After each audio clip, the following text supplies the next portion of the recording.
Good afternoon. Thank you for joining us. I don't know if it really has been a long while, but it seems like it's been a long while since our last press briefing. I was gone for a good portion of last week, had a few engagements that I had to do. But as always, it's good to stand before you to not only address important topics with the City of Jackson, but to address the questions that you have, all intended for the purpose of informing our residents. I'd like to start announcing Film Camp. The City of Jackson, which has made a priority to engage young people, will be creating a film camp, and the camp will introduce Jackson youth to creative and technical workforce opportunities in the film industry. I think that this is timely, considering the recent uptick in the number of films that have been produced in the City of Jackson, both the city and the state taking an interest in the film industry, understanding that it's not only an opportunity to showcase our city, to make available opportunities to young people, but it is also economic development. And so it is important that we create a workforce that is engaged and technically prepared for all aspects of film. Campers will learn all aspects of the filmmaking process, from concept to premiere. Campers will actually participate in the production of an independent feature movie. 20 Jackson youth between the ages of 13 to 18 years old will be selected for the summer camp. The film camp is in partnership with the Jackson Film Festival, Maximus Wright Production, and Mighty Mississippi Films. They were involved in the Day to Die production that took place here in Jackson that we were all excited about. And so they are now providing back to our Jackson youth, and we're excited about it. The camp will run from June 13th to July 9th. Once again, June 13th to July 9th. Applications will be accepted up until June 1st. For more information, please call 601-960-4028. Once again, that's 601-960-4028. Potential campers can also apply on the city website, and that is www.jacksonms.gov/summer-camp/application. All right, summer-camp/application. And we hope that you go and apply, and we're looking forward to many young people being involved. I do want to, because it has been some time and I have not been available to do this, I do want to respond to what at this point seems to be a number of comments from state and even some local officials speaking to my comments about Jackson being safe. First and foremost, I ask that if anybody tries to quote me, that you quote me in full context. The question that was asked of me was about mass gatherings and whether I felt mass gatherings were safe in Jackson. I just merely pointed to the statistics. I pointed to the many events that we have. I pointed to the fact that while we had no control over what happened at the state fairgrounds, that by and large we feel that is more the exception than the rule in the City of Jackson.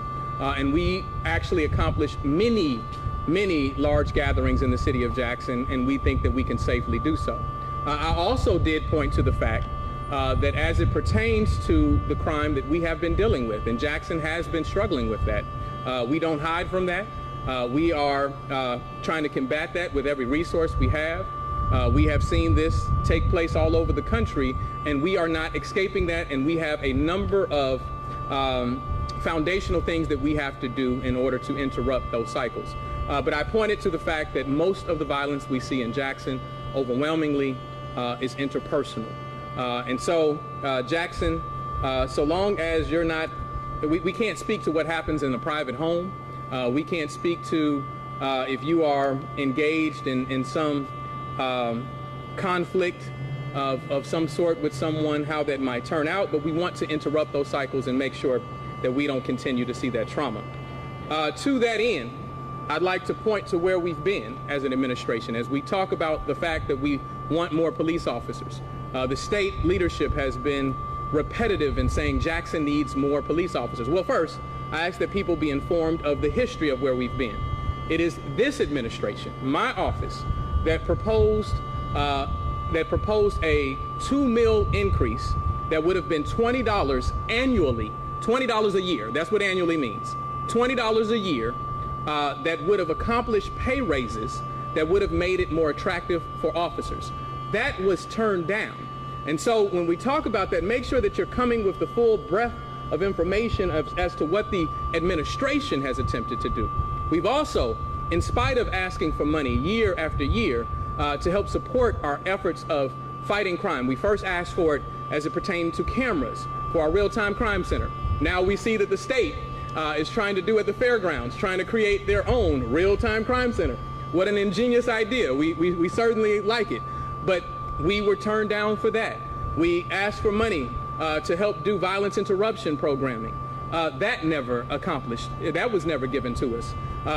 We've asked for a number of things to support our police department. We asked for money to support ballistic IQ technology, that we can take many of the gunshot rounds and connect them to crimes without it having to be delayed by the state crime lab. That was turned down. We've asked for millions upon millions of dollars, and the City of Jackson's police department has not received any of it. Did we stop there? No. We went to the National League of Cities. The National League of Cities, who has no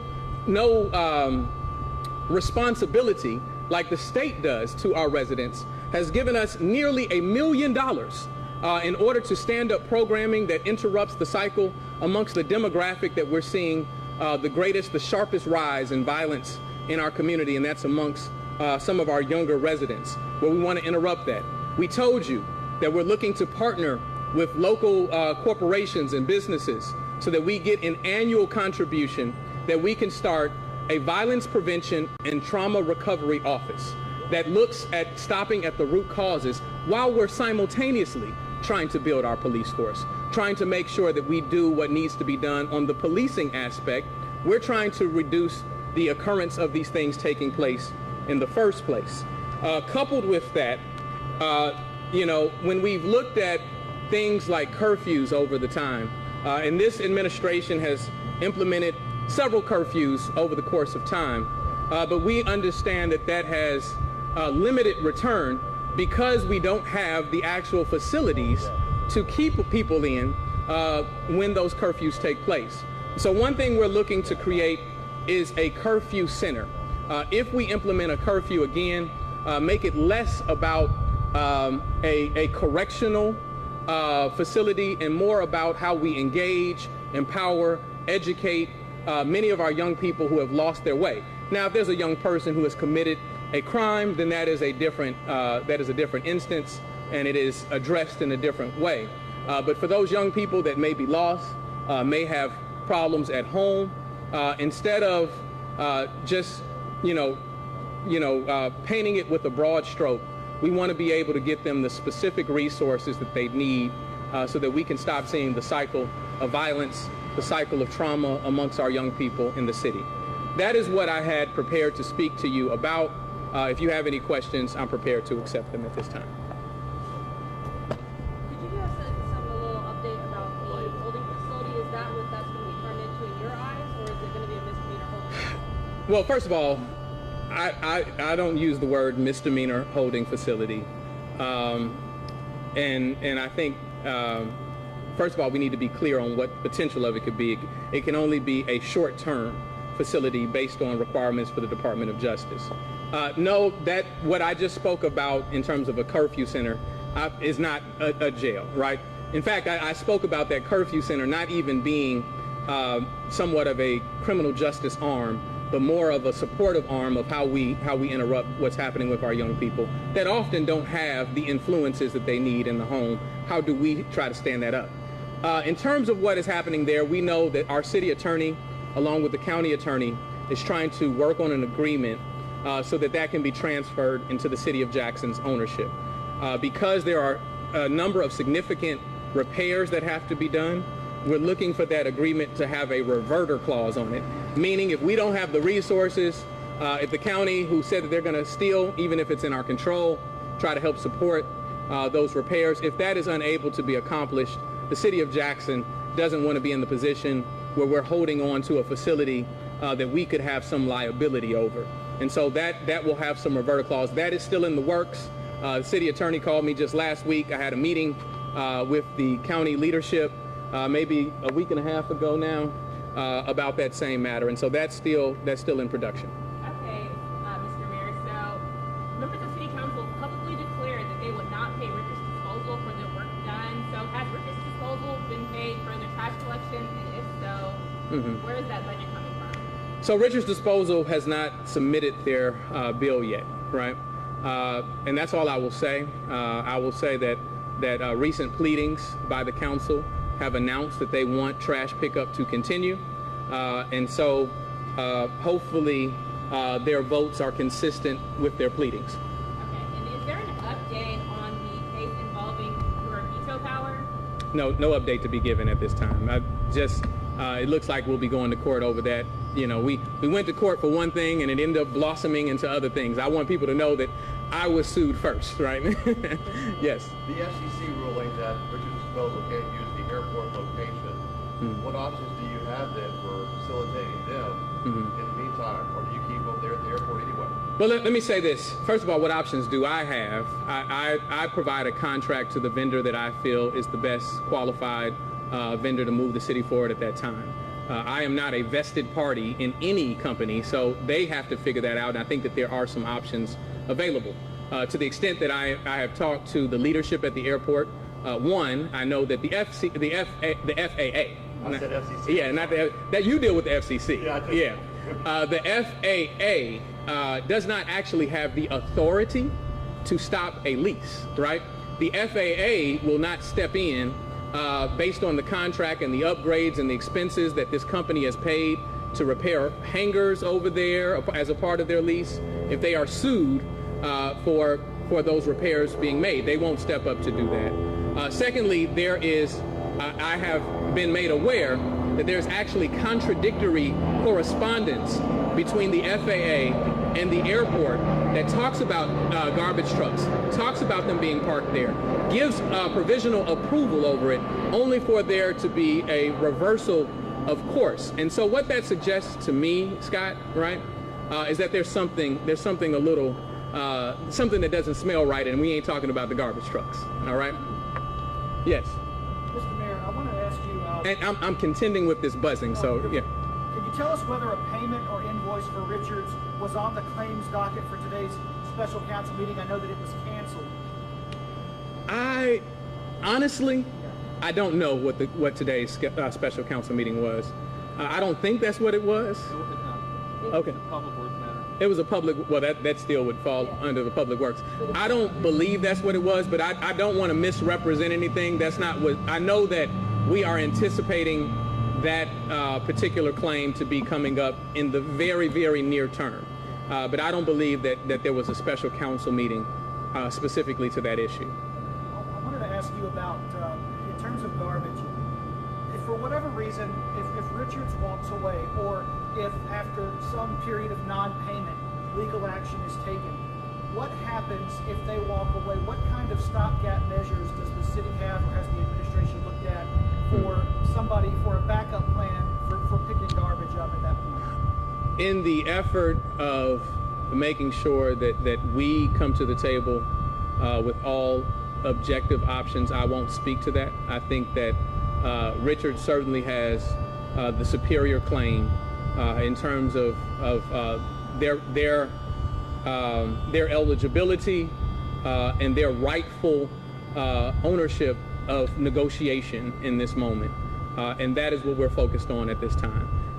And if anything else transpires, then we're going to continue to make certain that we do what's in the best interest of our residents, which has been our goal from the very start, and we're going to continue to do that. Okay. Mr. Mayor, so we've heard from many Jacksonians complaining about the surging water bills, and this may be possibly due to them having 2 water meters. Is there a clear timeline on when the city will replace the old water meters? And then what are you guys doing about the surging water bills? Well, that's kind of a broad question. Those surging water bills could be, some people are experiencing higher water bills because we changed our water rates, right? And they may be just, now feeling the impact of the shift in water rates. There may be some errored bills. The technical standpoint as to why certain people may be doing, getting a higher bill versus others is so wide ranging that I can't just answer that question with one response. But in terms of when the new water meters will be installed, that installation process has already begun. And so I think the last number that I got, 12,000 have already been installed. And there are quality controls to make sure that people aren't getting duplicitous bills just based on the 2 meters in the ground. Now, there are people who have had 2 meters. You have people who have meter system that operates their house and should have had a meter system that operates the sprinklers outside. And so there's a lot of lost revenue, a lot of things that we have not captured. But our goal, and what I can assure the residents, that in this process, the reason that we're changing the meters, the reason that we've updated the software, is because when it is all done, right? This is like asking me to go through final inspection on a house that is still being built, right? When it is all done, what we can assure our residents is that they will have full faith in the operations of their water system, right? And we're going to make certain that we do all that we can to operate within the affordability capacity of our residents. 12,000 replaced. How many more does that leave you? And when do you think There's about, that'll be done? well, it's still on time, right? The expectation is that the final one will be towards the end of next year, of 2023. It takes a long time in order to discover the meters when they go to the houses, the homes. Not every home's water pipes are in the same condition. Some are very fragile. And so, they see certain frequency of issues in certain areas more so than other areas. And so they're being very thoughtful and systematic over that. And so 2023, the end of 2023 is the expectation of the last meter. 12,000 replaced. How many does that leave you to have done then? You have a hard I think there's about 60,000, north of 60,000 that have to be done. How's the reorganization of the Public Works Department as a whole? I think that we still have some moving parts in the Public Works Department. I think that we have good people on the team. Am I satisfied with our overall efficiency yet?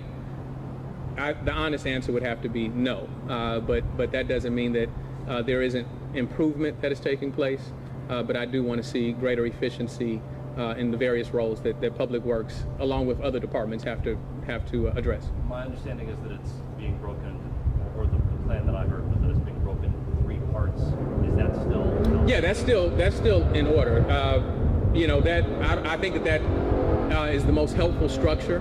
I think when you look at a normal Public Works department and the deterioration that the infrastructure has undergone for a city like Jackson, it becomes a much larger mission when you have a city that has to deal with a consent decree on its wastewater, a consent decree on its drinking water, looking at the issues related to our storm water,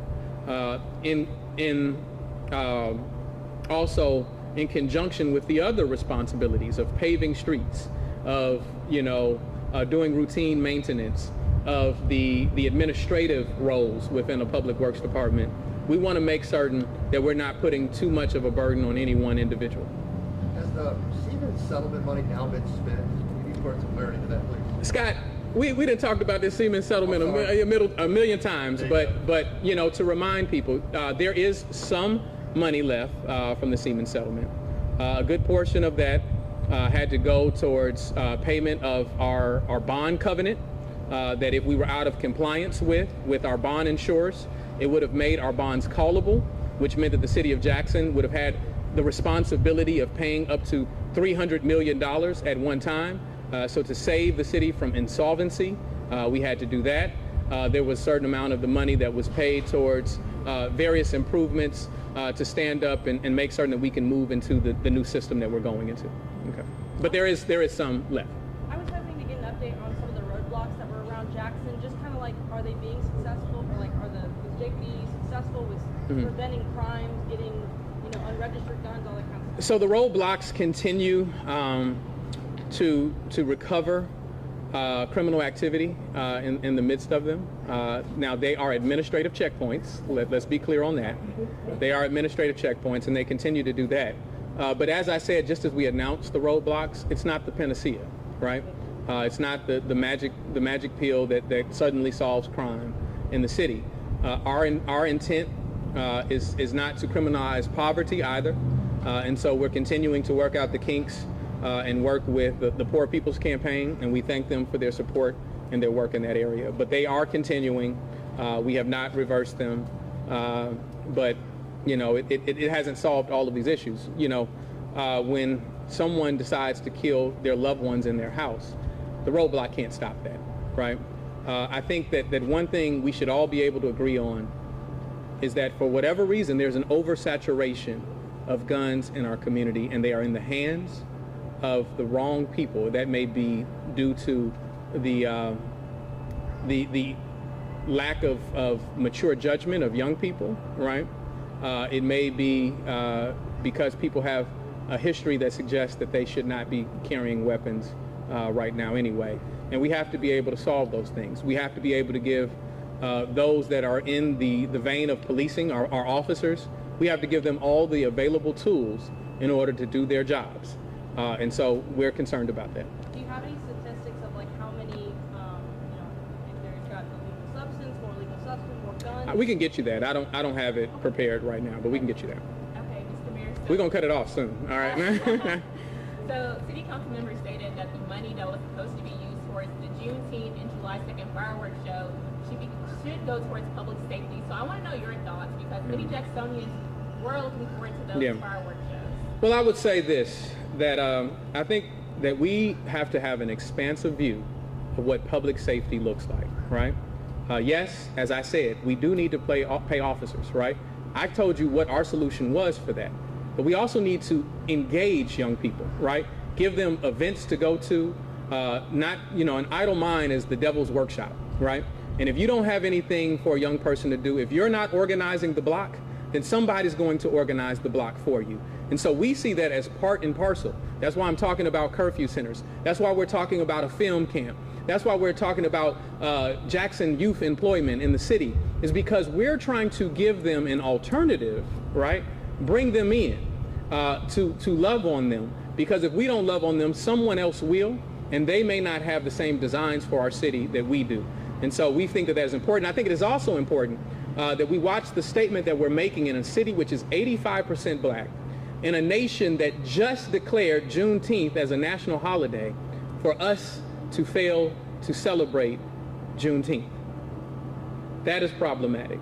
And also, I think that once again, we have to have the full context of the financial struggles of our city, right?